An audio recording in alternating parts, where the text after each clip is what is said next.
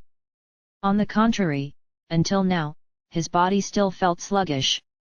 He didn't know if the dizziness in his head and lethargic body were due to a fever or too much sleep. I suppose it counts as me skipping a school day. Masachika felt a wave of anxiety and cold sweat when he realized he had fallen asleep without informing the school of his absence. However, the sound of a knock on the door forced him to stop thinking. Masachika-sama, are you awake? Ah, yes. As he responded to the familiar voice with confusion, Ayano entered his room wearing maid clothes. She clasped her hands in front of her stomach, and with a beautiful posture that would make anyone fall in love with her, she quickly lowered her head adorned with a headdress. Good morning. Masachika-sama. Yeah, good morning. Did you miss school too? Yes. Taking care of Masachika-sama is much more important than returning the test exam sheets. Tomohisa-sama has already informed the school that Masachika-sama will be absent, so you don't need to worry. From Ji-chan. I see. Ayano thrust out the thermometer as she glanced at Masachika, who sighed in relief. Masachika-sama. Yes, thank you. How are you feeling? I thought I was doing much better, but this time I'm very sluggish from sleeping so much, and my throat still hurts. Well, I guess it's also because I slept too much and didn't drink any water. So it seems. While being asked and answering questions about his physical condition, the thermometer rang, and Masachika took it out to check his temperature. 36.7 degrees. Well, it's almost close to the normal temperature. That's a relief then. I was thinking of preparing a meal, but which would you prefer, porridge or udon? I'll take the udon then. Understood. Thanking Ayano for her concern, Masachika washed his hands, took a quick shower to remove the sweat, then changed into casual clothes and returned to the living room. Masachika ate the udon that Ayano had prepared for him, seasoned with broth, and ate 1.5 servings. Ha! Thank you for the food. You are welcome. It looks like your appetite has been restored. Well, since I've almost recovered. My sore throat is also a little better. I feel relieved to hear that. But just in case, please rest today. Well, school is almost over anyway. Masachika said so while looking at the watch that was already showing the time 12:35. Normally it would be lunch break by now, but since there were only morning classes this week, it was already noon. Tomorrow, the student council members were supposed to get ready for the end of term ceremony, but he didn't have any urgent matters to attend today. Masachika-sama, here's your medicine. Oh, thank you. While recalling the schedule in his head, Masachika was offered medicine and water, and when he saw it, he felt something was wrong. What was that? Somehow something is bothering me. There was a vague sensation of discomfort, as if there was an important fact there, but he was unaware of it. However, Masachika's instincts warned that this feeling of discomfort should not be ignored. This pill medicine, hey! As Masachika stared at the pills in Ayano's palm, he knew the source of her discomfort. He hadn't paid much attention to it yesterday as he was in a fever-induced daze, but these pills looked familiar. Is there something wrong? Masachika-sama. Ayano who tilted her head with her usual flat expression. However, she seemed to be a little nervous. Masachika then said softly while looking into her eyes. Ayano. Let me show you the package of this medicine. Her face did not show any agitation. However, she did not respond immediately either. The hesitation shown by Ayano further strengthened Masachika's suspicions. Ayano. At Masachika's call, Ayano closed her eyes as if she had given up and took out the medicine pack. When Masachika saw the name of the product and the ingredients behind it, he raised his face confidently. Ayano. This medicine, it has a side effect of making me sleepy, right? It seems so. Ayano's affirmation reassured Masachika. No wonder why he was sleeping so much. It wasn't just the lack of sleep, but it was also the side effects of the fever medication that made him drowsy. The question was solved. The medicine Elisa bought was not suitable for Masachika's body condition. However, what made him curious was why Ayano deliberately gave him this medicine. But before that, who decided on this medication? Ayano, you knew that this medicine would make me sleepy, right? Why didn't you warn me at all? In response to Masachika's interrogation, Ayano didn't answer right away, but with fluid movements, she performed a doxa on the spot. I sincerely apologize. I have committed the unforgivable act of administering medicine that is not suitable for Masachika-sama's body condition. I will accept whatever punishment is appropriate. Masachika quietly asked Ayano, who was doing a doxa on the carpet. Ayano. Did Yuki tell Alya to buy this medicine? The reply he got was a silent affirmation. She was silent because she couldn't divulge the secrets of her master, Yuki, but she couldn't lie to Masachika either. What is Yuki up to? If her goal is to make me skip school today, what is her real goal? Ayano simply closed her mouth tightly when asked by Masachika. Masachika let out a small sigh and spoke in a relaxed and gentle tone at the sight of the girl who had decided to bear all sins for her master. Ayano. Yes. If you tell me everything honestly, I will completely entrust you with taking care of me. I won't say a thing. And no. I won't lose to such temptation. I didn't mean to tease you, you know. Ayano's back jerked, but she rejected the proposal in the doxa position. Scratching his head at her slightly misguided response, Masachika said, well, then, if you're willing to be completely honest with me, I'll insult you severely and say what kind of trash betrays its own master. Oi, didn't you look a little interested earlier? And no, that kind of thing. Don't lie. You just made this year's best response. It's been a while since I heard your voice like that. Masachika averted his eyes from Ayano, who suddenly raised her face with eyes full of surprise and expectation, but she immediately lowered her head and returned to doxa's position. Then Ayano raised her face slightly and opened her mouth shyly. Masachika-sama. What? If I may, were you about to insult me while stepping on my head?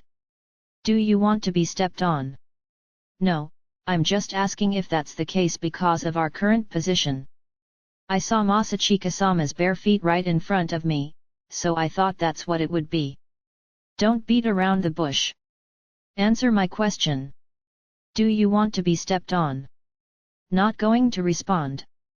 Masachika looked out the window with a distant gaze at Ayano, who confirmed silently after making a long-winded excuse. It's sunny today, hey.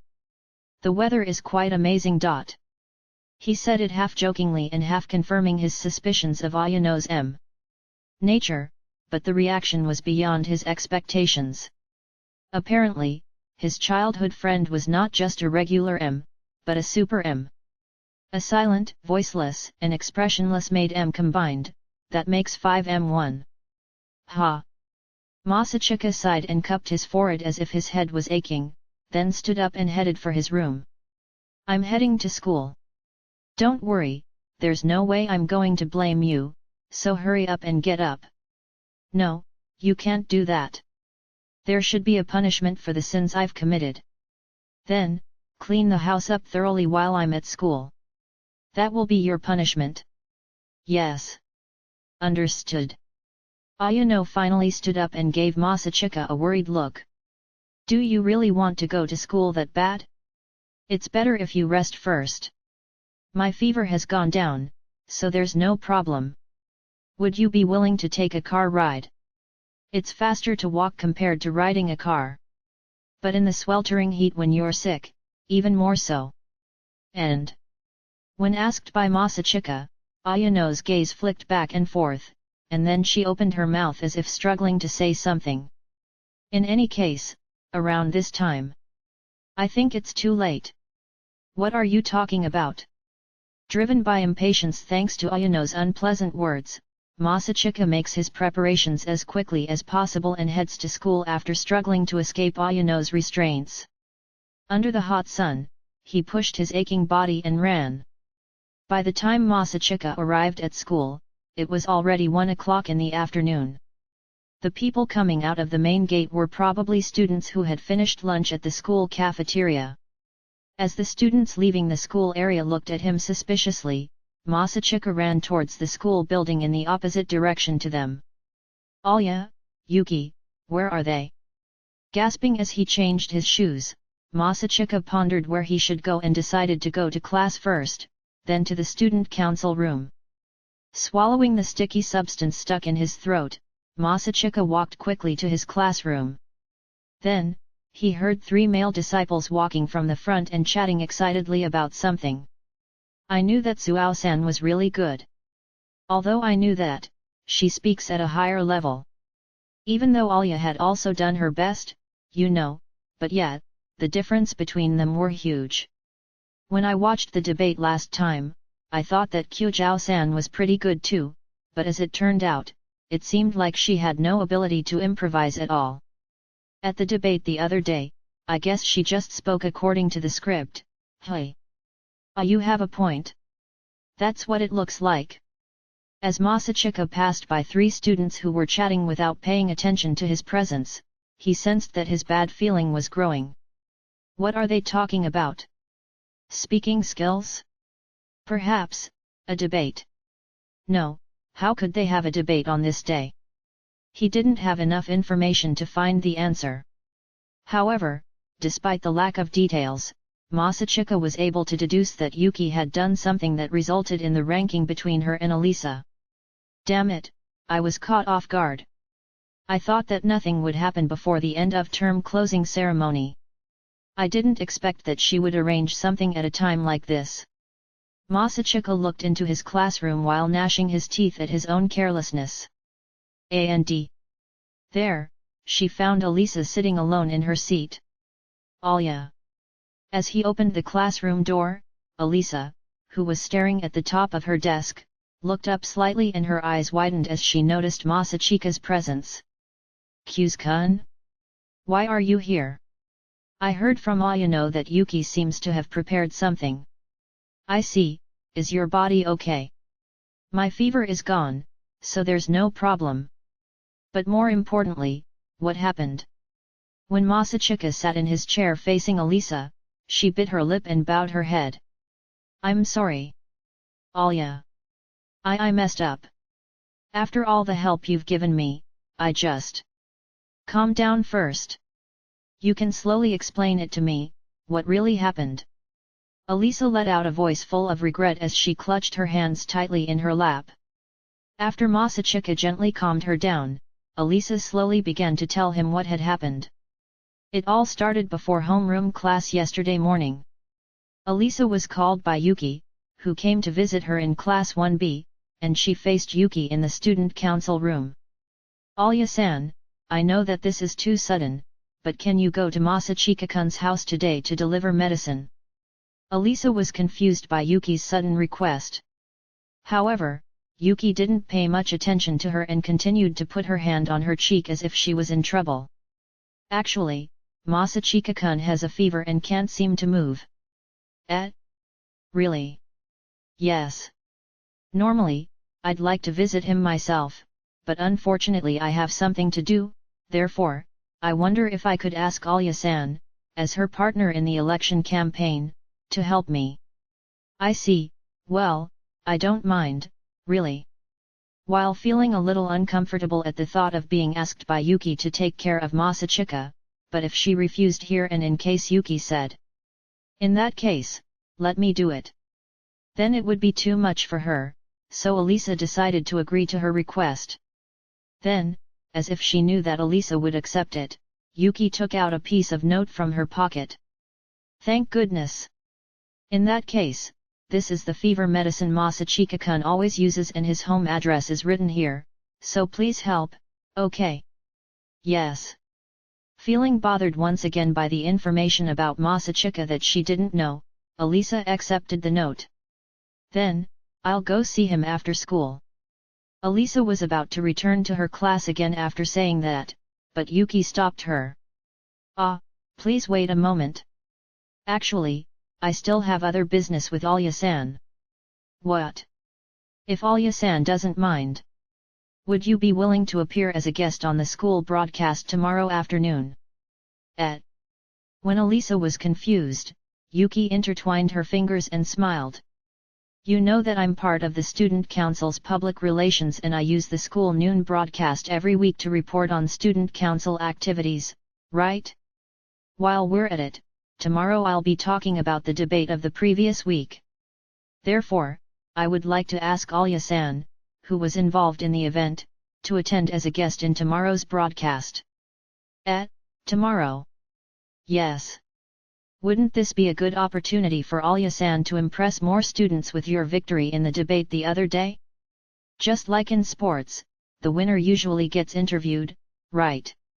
Well, that. Elisa felt indecisive. She was hesitant to mention the incident because she wasn't sure if she should. Sayaka's bad reputation due to the debate was successfully defused thanks to Masachika and Nano's efforts. There seemed to be some people criticizing Nano for infiltrating provocateurs in the audience, but Nano herself didn't care at all, so Elisa couldn't do anything more about it.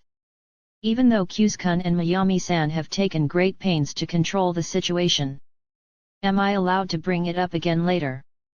From the start, Elisa had no intention of declaring victory, but how about saying that the debate the other day was an invalid match?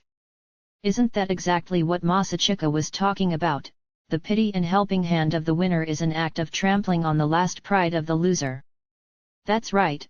Anyway, I shouldn't say any bad things. When it comes to human relations, Masachika and Nano are much better than her. The situation the two of them created should not be disturbed by her own shallow thinking. Considering this, Elisa conveyed her thoughts to Yuki. Sorry, but it felt like that I didn't win that debate. So, I'm not planning on doing a victory interview or anything like that, and I don't want to talk about it anymore. Oh, is that so? Yes. When Elisa nodded, Yuki suddenly tilted her head with a surprised expression and then smiled. Then, how about we skip the debate and have you make a special guest appearance? Hey! After all, tomorrow's broadcast will be the last activity report for this semester, and I thought it wouldn't hurt to have a small special event. How about it? No problem, right? Well, that's right. If that's the case. Oh wow, thank you very much. Elisa subconsciously nodded at Yuki's request as she brought her hands together in front of her face. She smiled innocently and squealed with delight, but suddenly, Yuki lowered her tone of voice and said. Even so, from the looks of it, it seems like Alya-san and Masachika-kun are really serious about wanting to erase your victory in the debate, right? It seems like you can understand it well. Of course. Lately, there have been rumors circulating that Nano-san committed a violation during the debate. I can see why you guys would do that. If you guys really cared about the fact that you won the debate, Masachika-kun would have done a better job at manipulating information. Elisa immediately fell silent as her intentions were completely guessed. As if taking advantage of her mental state, Yuki suddenly changed the way she laughed. Phew, geez, it seems like Elisa-san is taking this lightly, hey? Giving up your own victory in the debate, do you really intend to beat me? What? The atmosphere around Yuki instantly changed, and a completely different face peeked out from behind her perfect Ajisama-style face. Elisa's eyes widened as she saw Yuki wearing a terrifying smile that she had never seen before. What's more, I didn't expect that you would just accept my invitation without feeling any danger at all. Aren't you a bit too careless? Because you weren't attentive, I unwittingly gave you a warning. Yuki laughed mockingly and looked at Elisa coldly behind her narrowed eyes. Elisa quickly looked away, feeling a little creeped out at the eerie and horrifying laughter. And then she realized it. She must not be fooled by the words guest appearance. This was an invitation to participate in a debate using the school broadcast. You finally noticed? Phew, don't let your guard down just because you thought it was an invitation from a friend, okay?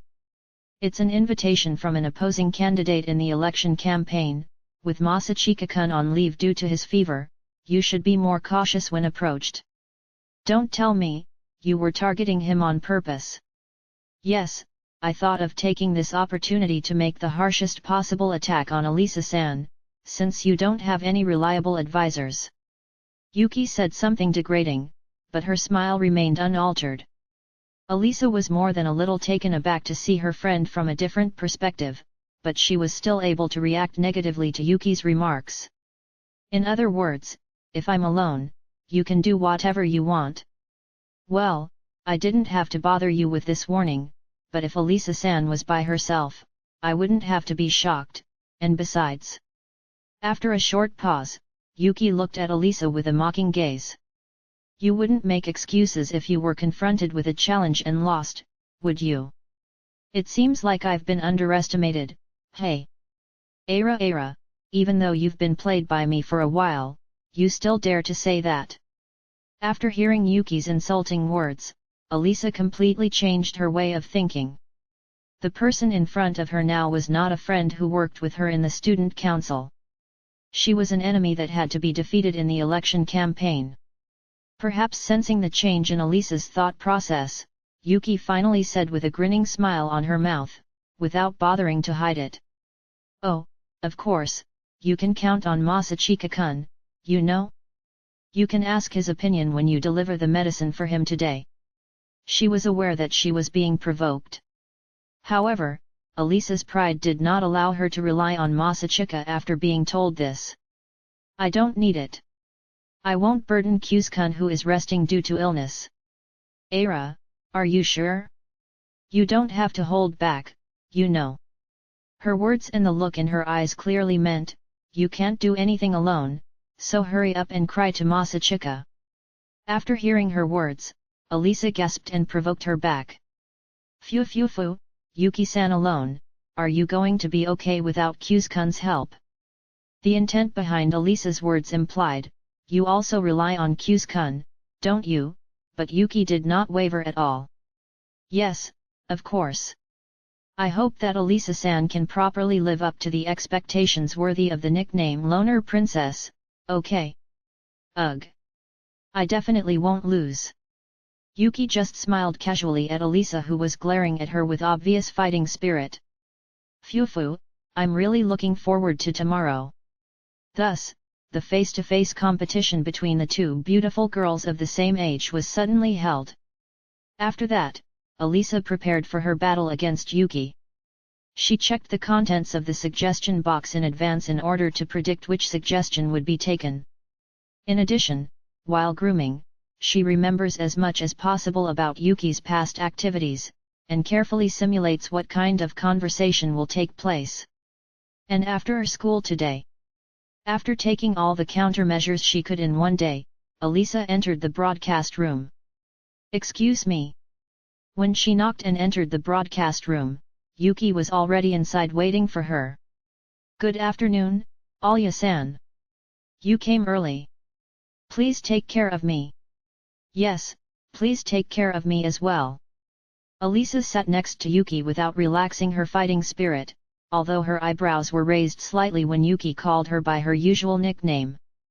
But then, something completely unexpected happened. While there is still time before the broadcast time starts. Alya-san. What? I'm really sorry. Suddenly, Yuki bowed deeply towards Alisa. Alisa widened her eyes at Yuki's unexpected behavior. What is this, apology for? I would like to apologize for the actions I took towards Alya-san yesterday. With her head bowed, Yuki spoke in a regretful tone. Even for me, it felt really painful to challenge my precious friend in such a shocking way. I took an overly aggressive stance to dispel such doubts in myself. I reconsidered my attitude and thought about it yesterday at home. I know that this is a very selfish request, but I don't want to lose my friendship with Alya-san. Please, are you willing to forgive me? It's fine, please raise your head, okay? Because Elisa said she felt uncomfortable, Yuki raised her head slightly and looked at Elisa. That means, you're willing to forgive me. Yes. I forgive you. That apology shows how serious you are, doesn't it? Thank you very much. I feel relieved. To be honest, there was a part in Elisa's heart that felt, why are you apologizing now? However, when she saw Yuki raising her head and smiling widely as if she really felt relieved, Elisa was left speechless. Elisa naturally smiled slightly as Yuki patted her chest as if the burden in her heart had disappeared. I'm really sorry, not that I want to make this an excuse, but I have my own reasons why I should win the student council president election. Yuki said that with a serious expression as she clenched her fists in front of her chest. Elisa, who knew the reason, reflexively asked with mild sympathy.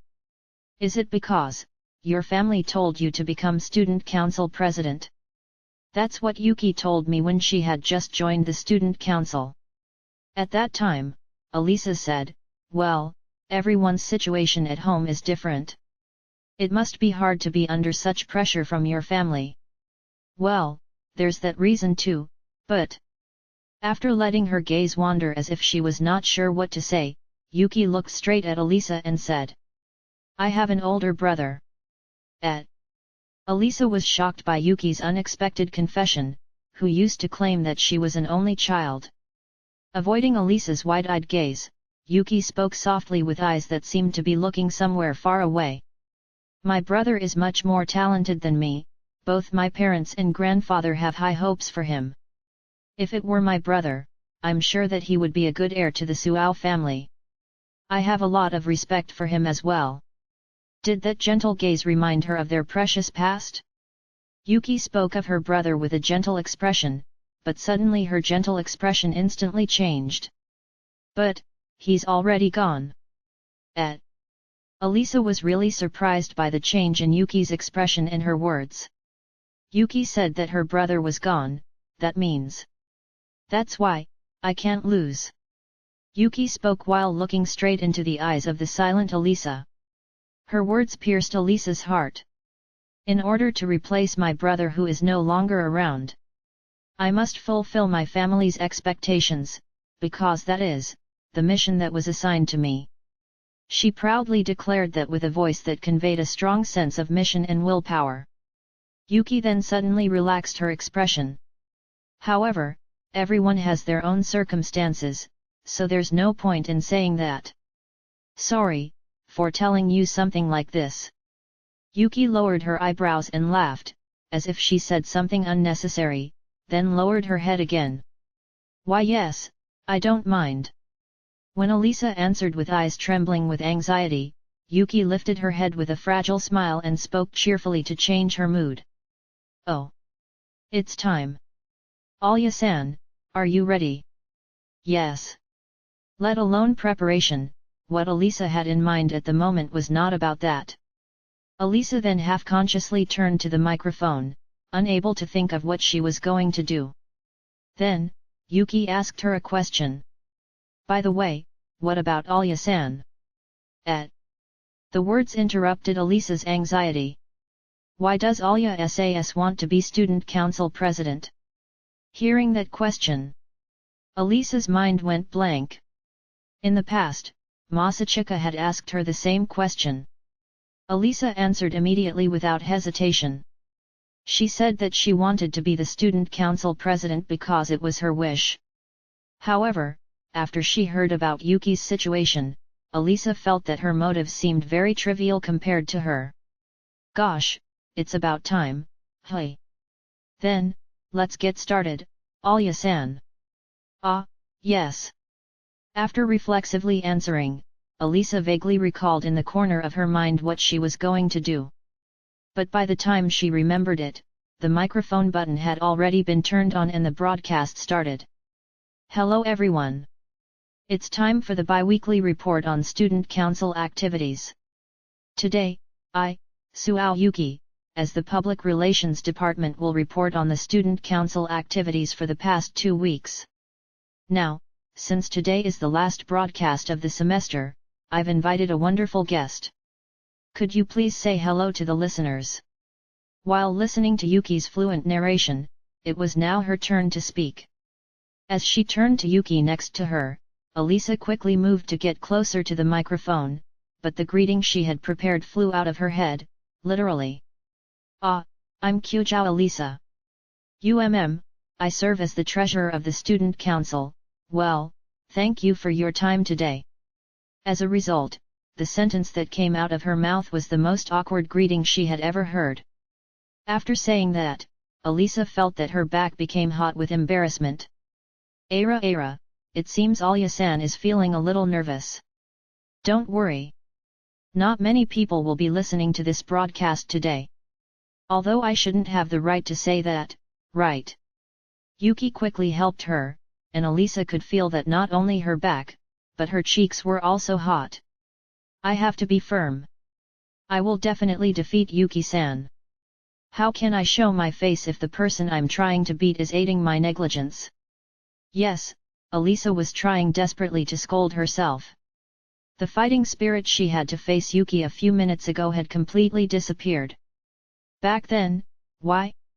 Since the beginning, why did I want to be, why does she want to be the student council president? There must be a reason. She should have her own reasons that are no less than Yuki's. No. Now is not the time to think about that, I have to concentrate on this ongoing broadcast. Alisa knew that this broadcast was important. But now, Yuki's previous question was still ringing in her head. Why do you want to be student council president? If Alisa couldn't answer that question with pride, she would never be able to beat Yuki. That kind of obsession slowly pushed Alisa into a corner. That's what happened. What does Alya-san think? Really, However, the broadcast continued despite her shaken state, and the more impatient she became, the narrower her train of thought became, and Alisa became unskilled in speaking. After that, things got messy. Without being able to settle my mind and recover my spirit, I being tossed around. I couldn't speak as fluently as I wanted, and made Yuki-san constantly help me. While saying that in a tone of voice that was a mixture of bitterness and self-mockery, Alisa clenched her pearly white teeth. While silently watching her figure, Masachika muttered in his heart. "Oh, what a cunning person." That was the first impression that came to Masachika's mind when he heard Alisa's story. Masachika couldn't help but twitch his cheeks from the power of Yuki's sly mental attack. When challenging her to a match, Yuki behaves like a villain, which fuels Alisa's rebellion and fighting spirit. And then, on the day of the event, before the match began, Yuki changes her behavior to make Alisa empathize with her, which makes Alisa's fighting spirit, which was previously passionate, suddenly disappear. On top of that, Yuki also made sure to use the excuse of her motivation for the school broadcast match as if to imply, I will fight with my family's expectations on me in mind. What about you? She was very careful to include such a terrible question. Because Alisa had an honest nature and was always serious, she fell into Yuki's trap. The unfortunate thing was that Alisa is too honest to recognize that Yuki is framing her. Alisa, who didn't have many friends to begin with, and Yuki's words and actions today, well, maybe Yuki wasn't too serious about it, but if she knew that Yuki's actions were done with certainty and calculation, Alisa might develop a sense of distrust in people. No. Was it also part of Yuki's calculation that Alya didn't notice? With a sincere apology, Yuki was able to maintain her friendship with Alisa and shake her up simultaneously. Even though he was her younger sister, it was a very meticulous and frightening effort. I feel frustrated. When he turned his attention to the source of the sad voice he heard, Masachika saw Alisa's face twitch as she spoke while tightly clenching her hands and grinding her teeth. I was easily provoked, even though I accepted the challenge myself, but in the end, I couldn't do anything about it. Okay, that's enough. Your way of thinking is leaning towards the wrong direction. As Masachika clapped his hands together and said that, Alisa raised her face from her downcast position and looked at Masachika. The wrong direction. You could say that you're dancing on the palm of Yuki's hand. You just can't talk like you want to on the school broadcast where Yuki is the host, right? Since when did it turn into a contest? You asked since when? Because Yuki said so. Or because she made you think so, right? After hearing Masachika's words, Alisa blinked her eyes and slowly moved her upper body back from its forward-leaning position. After confirming that Alisa had regained her composure, Masachika spoke clearly. The spirit of wanting to beat your opponent is important. But if you get too caught up in that, you'll narrow your view of what's important, so you have to be careful. The important thing. Yes. In that case, what exactly is her purpose? When Alisa looked at him with curiosity about the meaning of his words, Masachika shrugged his shoulders and continued. First of all, your personality is not suited for a game full of tricks. You're more of the type that always gives it your all, no matter who the opponent is, and keep fighting until you're satisfied, regardless of the outcome, right? Well, you could say. I'm just that type of person. For that type of person, being aware of who their opponent is a challenge in itself. Of course, there are times when the presence of a rival can boost motivation, but in your case, you're the kind of person who can maintain your own motivation. If you get too hung up on your opponent, you're only restricting yourself and can't show your true potential. Well, it's only natural. This is the first time you've lost your cool because of the blood rising to your head, right? The blood that rised in my head, well, after you said that there might be some truth to it too. Alisa looked at him thoughtfully, as if guessing about something. Then Masachika interjected in a stern tone. Listen carefully, you have to change your way of thinking.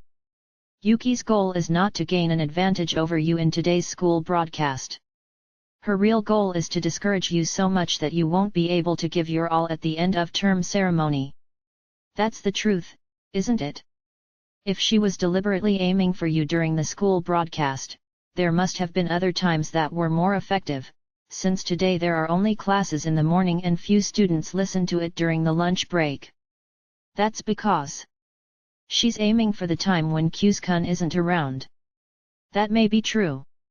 But, even if I wasn't sick, if Yuki offered you a one-on-one match, you would accept, right? Remember? Well, as I said earlier, you need to change your way of thinking. You don't need to be swayed by her incitement. This is just a trivial matter, not even a prelude to the speech at the end of term ceremony. You were the guest on the school broadcast today and couldn't speak fluently. But that's about it. None of the students know that you and Yuki are competing, and most of them don't even listen to the broadcast themselves. Depending on the outcome of the end of term ceremony the day after tomorrow, no one would care about what happened today.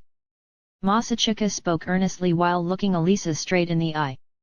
However, Masachika himself knew very well that what he had just said was not entirely true. He could not guarantee that today's school broadcast did not change the balance of power between Yuki and Alisa. This was the first time that two people who had never feuded in public had done so through a school broadcast. Masachika thought that the event that would naturally attract more attention would be the end of term ceremony. However, Yuki's unexpected attack this time around proved incorrect. After her success in the debate, there was an air of it turns out Princess Alya is pretty good too, but then this event happened. Even Masachika, who wanted to take advantage of the end of term ceremony while defending Alisa's reputation, felt that he was caught off guard. However, the most important thing he had to do was change Alisa's way of thinking. After all, her abilities were highly dependent on her mental state, so Masachika felt it was important to take care of that. So that's her real goal? The end of term ceremony is the real goal, while the school broadcast is a prelude to that. That's right. She probably wanted to discourage you, but it looks like Yuki's prediction was a little off. Grinning, Masachika told Alisa, who winked. She probably thinks that you're depressed, right? Because you can't speak fluently and she's trying to put you under pressure for the end of term ceremony this semester, but unfortunately, you're feeling frustrated. Then, everything will be fine. You just need to use that frustration to your advantage. Therefore, don't think too much about it. Masachika looked into Elisa's eyes as if conveying that intention. He wondered if his intention had been successfully conveyed to Elisa. After closing her eyes and taking a deep breath, Elisa turned to Masachika with a new expression. I understand, thank you. Oh, and frustration is fine, but don't be too competitive, okay? Because you'll be affected by her again later.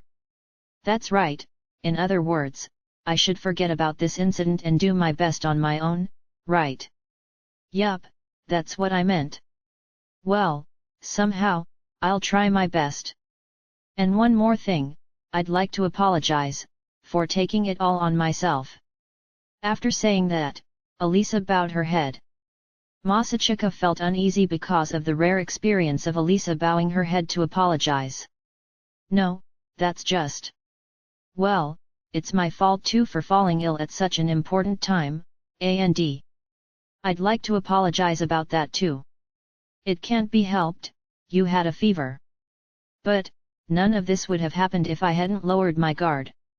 Again, it was my fault for not anticipating that Yuki would go to this extent. I felt annoyed at myself for being too casual and said, well, it's not a debate anyway, so how could she take it seriously if it's just a speech at the end of semester ceremony? I didn't expect it either. After all, if only I hadn't acted stubbornly and consulted you, things wouldn't have ended up like this. I told you, it's because I'm sick. How much longer will we continue to blame ourselves? Alright, then how about we both think of it as a win-win? Masachika scratched his head and said so, and Elisa nodded with an expression that seemed a little unconvincing. To dispel the awkward atmosphere, Masachika cleared his throat and continued. However, come to think of it, this is the perfect opportunity to show your hard work just like we talked about at the family restaurant before. Besides, it's good that you are able to know firsthand that Yuki is better than you at this kind of tactic. After all, knowing your opponent's ability is one of the important factors as well.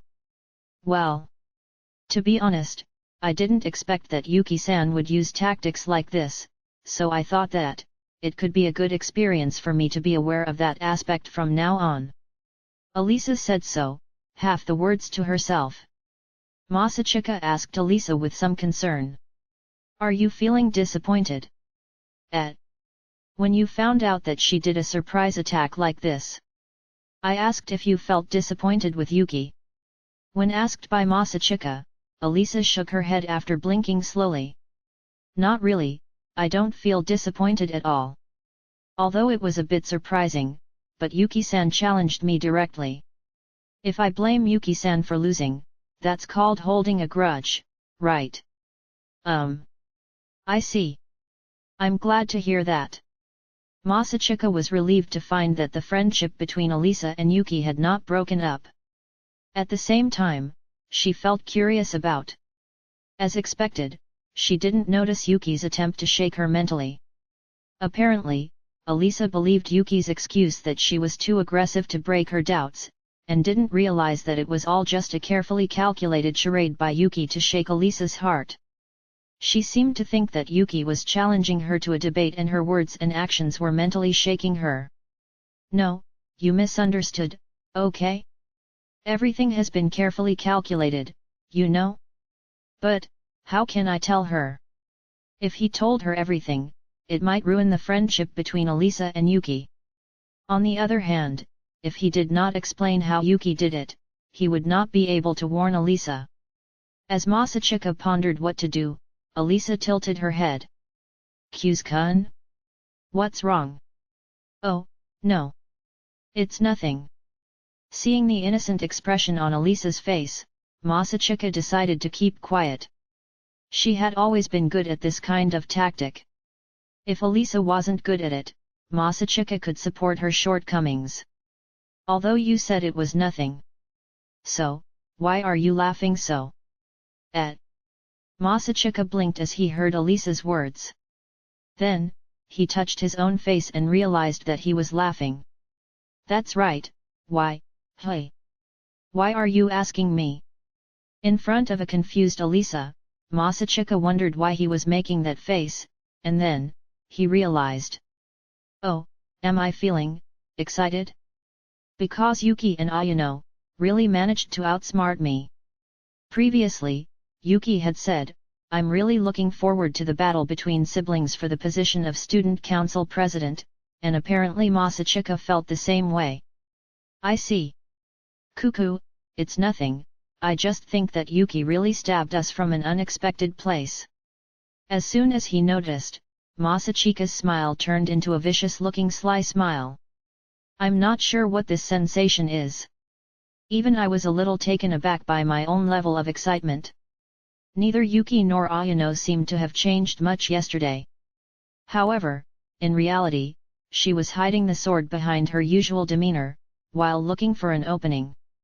And when Masachika was caught off guard, she managed to outsmart Masachika without making him aware of the sword's presence. This fact was ridiculous even to Masachika. In short, the feeling is probably similar to that of a parent who is happy with their child's growth. His usual lazy and lackluster mood was nowhere to be seen. Elisa looked at Masachika, who had a creepy smile on his face, as if he was about to lick his tongue. She gently placed her hand over her mouth and looked away. That face isn't too bad either. Masachika blinked his eyes as he really couldn't hear the Russian murmured in Elisa's hand. Did you just say something? It's nothing.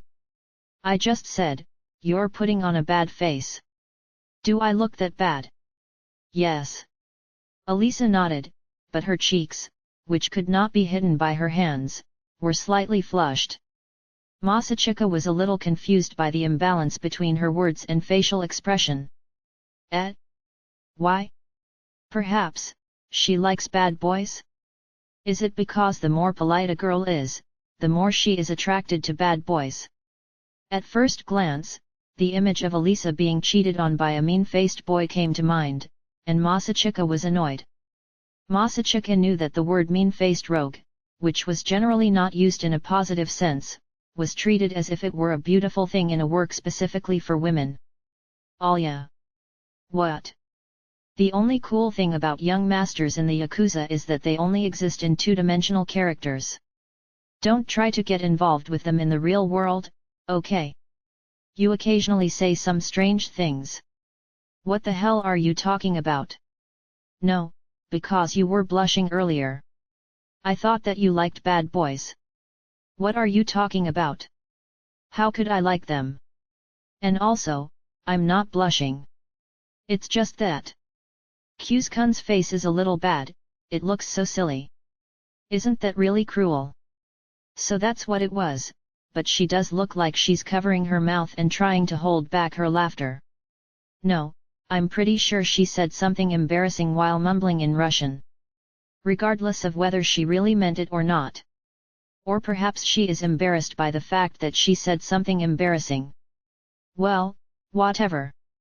After all, I didn't think that Alya could be easily tricked by a bad guy. Then suddenly, as if having an epiphany, Masachika's mind recalled the events at home. Ayano's beaming figure in response to Masachika's scornful statement. Don't tell me. Alya, are you the same? She reacts to grisly faces, so that's what it's about? Such thoughts crossed his mind, but Masachika quickly eliminated the possibility. No matter how I think about it, Alya is an S. She also often looks at me as if I'm trash. Masachika felt reassured in a very rude way. But then, a certain otaku-style pattern appeared in her mind. No, there is also a pattern where a girl who is clearly an S turns into an M in front of someone she loves. After imagining it to that extent, Masachika smacked herself on the head in her heart. Gosh, I just thought of something outrageous and disgusting. Yosh, okay. I'll try not to think about it anymore. After shifting his thoughts, Masachika turned to Elisa again with a new expression on her face. I like it because it's you. Kun. When Masachika suddenly punched himself in the forehead, or rather, swung his head into his fist, Alisa widened her eyes in surprise. What's wrong with you? Are you okay? What is it? Geez, your forehead is turning red. Alisa, who seemed to have lost her resistance after taking care of him yesterday, approached Masachika with a worried face and immediately ran her fingers over Masachika's forehead. The closeness and seductive touch on his forehead made Masachika lean back and open his mouth. Why you yourself, are you okay? Somehow, your face still looks gloomy, no. Half of his words were said to change the topic, but Alisa stopped moving when she heard that. What's wrong? Is there still something bothering you? Masachika asked Alisa as he slowly sat back in his seat. After a few moments of silence, Alisa replied. I can't answer that. About what? Yuki-san asked me, why I wanted to be student council president, and I couldn't answer her. Bowing her head and clenching her hands on her skirt, Alisa spoke bitterly. Yuki-san is aiming for the position of student council president with very strong feelings for the sake of her family, whereas me, I want to be student council president because it's all for myself. That kind of reasoning is still not good enough. And when I think about it, I can't say anything. Alisa clenched her fists tightly to her chest as if trying to hold back the pain in her heart. I'm ashamed of myself for wavering in front of Yuki-san. I feel frustrated because I wasn't able to answer Yuki-san's question with a puffed-up chest. As she said that, Alisa bit her lip and turned her gaze downwards. At the sight of her figure, Masachika was speechless. The reason she was fighting was because she had been there too. He participated in the student council election because of his guilt towards Yuki. And Masachika himself got rid of someone else to become student council vice president. Because he had struggled with it for so long, he could understand Alisa's feelings very well. However, there was a senpai who laughed and blew away the suffering. There was a senpai who was kind and gently gave him affirmation. Alya. This time, it was his turn. Just like the kind senpai who had supported him, it was now his turn to support Alisa. He had to keep the promise he made that day to support her. Alya, look at me. In response to Masachika's call, Alisa's body jerked and she looked up. Masachika looked straight into Alisa's eyes whose lips were tightly closed in sorrow. Your reasons are nothing compared to Yuki's? So what? Have you forgotten? Despite being fully aware of both your situations, I still chose you, you know? Alisa opened her eyes wide at Masachika's words. He spoke sincerely to Alisa, who seemed surprised. Didn't I tell you before? You are the kind of person I want to support as you are. I know very well. I know your beauty. You put in more effort than anyone I know, and you live a straightforward life. You deserve more. You deserve to be supported and liked by more people. As he spoke, Masachika could feel that his back was slowly heating up, but he tried to ignore it for now. He felt that he could not reach Alisa's heart unless he spoke from the bottom of his heart. Moreover, for now, Masachika thought that she should face her wholeheartedly. Therefore, look forward. Keep your chest proudly puffed out and be who you are. Don't worry.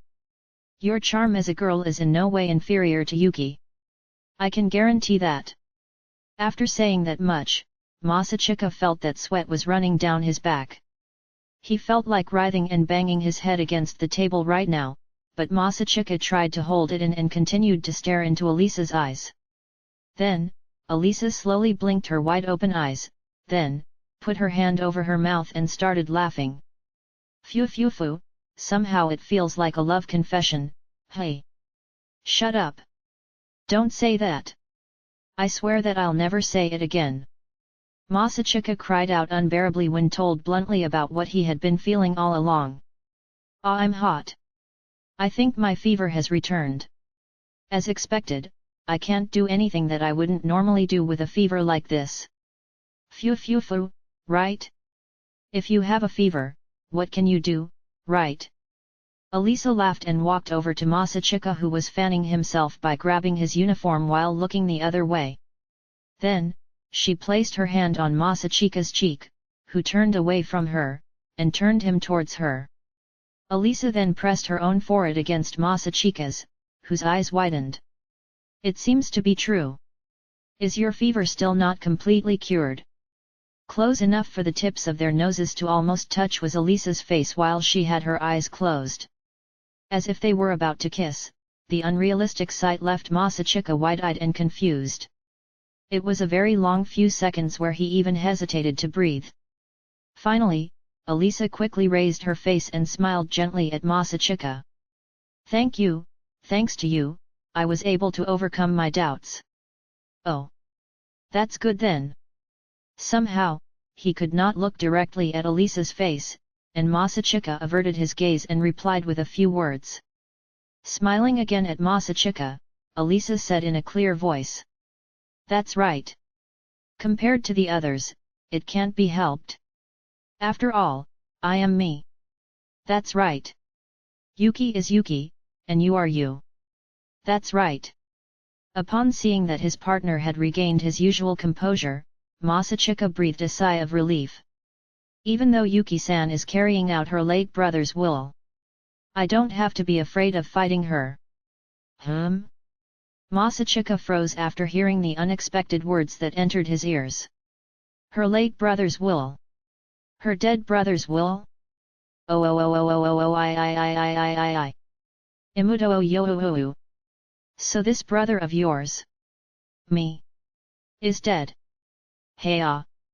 Masachika screamed at the top of his lungs against the illusion of his little sister performing a T-Hepero 2 scene in his brain.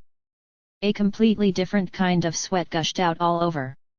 WH, what am I supposed to do?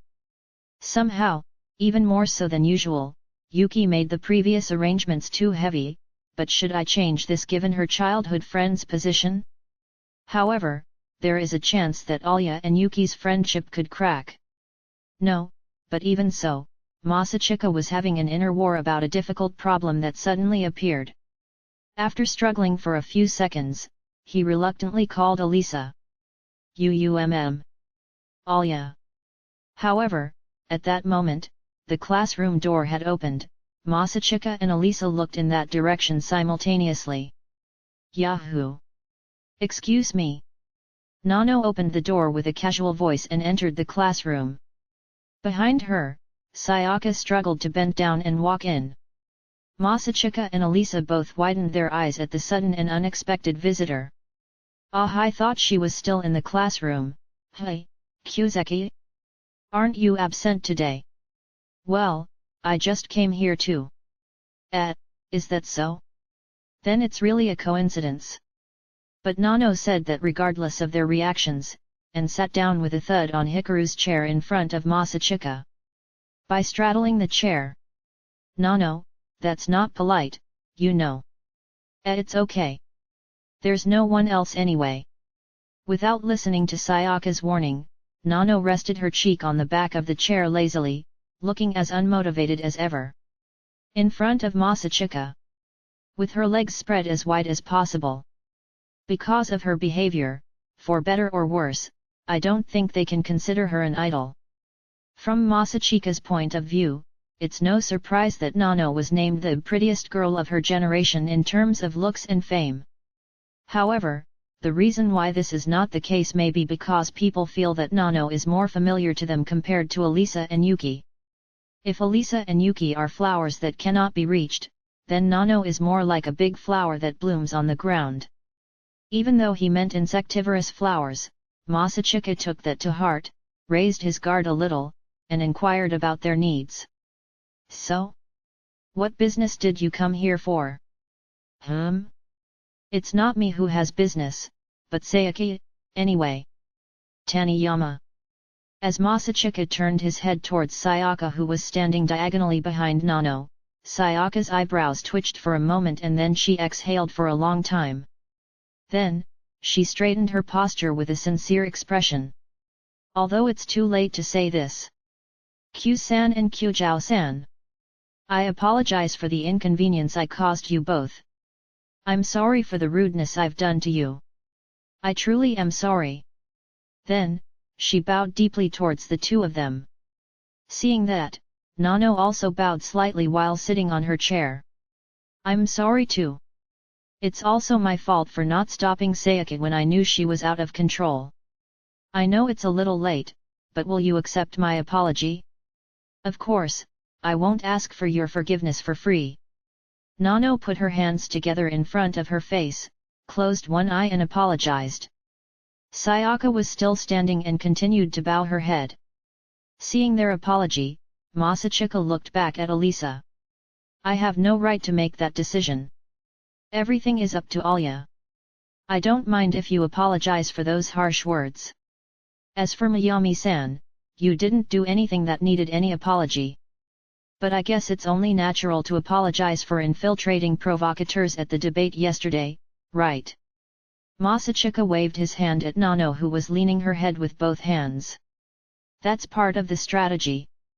After all, why should the loser apologize to the winner? Aha, well, is it really true? That's because you yourself ignored the victory.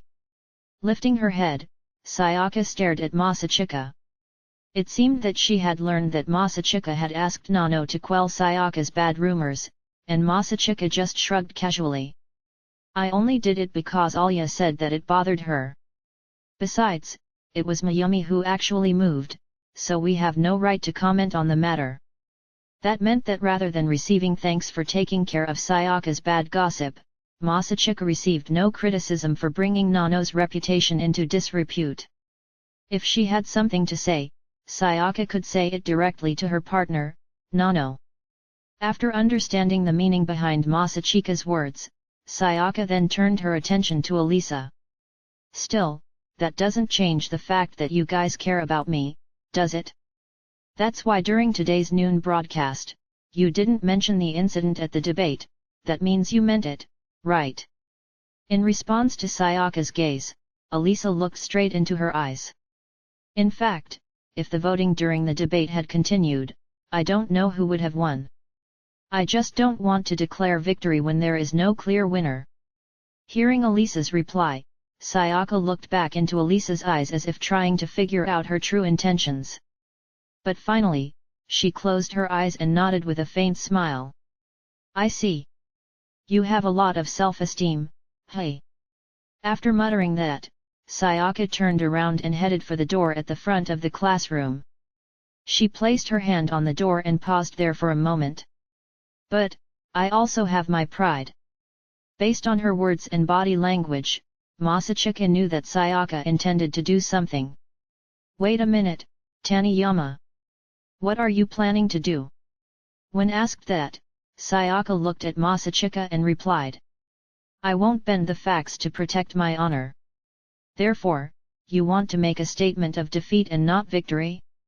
Do you intend to do so on the school broadcast? No, at the end of term ceremony, hey. Upon hearing Masachika's words, Sayaka looked away and seemed at a loss for words. Masachika then stood up, knowing that his guess was right on target. I'm sorry, as a member of the student council, I can't allow such selfish actions at the end of semester ceremony. If you want to respond to Alya's sincerity, are you willing to do it in another way? Another way? When Sayaka turned around, Masachika told her his request. Not only Sayaka, but Elisa also widened, and Nano raised her eyebrows. Are you serious? Yes, Alya doesn't mind either, right? Yes. Mayami too, you said that you wouldn't do it for free, right? I did say that anyway. Elisa nodded in confusion, and Nano laughed dryly. Looking at the two of them, Sayaka turned her body to Masachika. She looked at Masachika and Elisa with a complicated gaze, and said in a voice that seemed to hold back various emotions. I still don't support you guys. Yes, I know. Even now, I still think that you should cooperate with Suou-san. I see. But,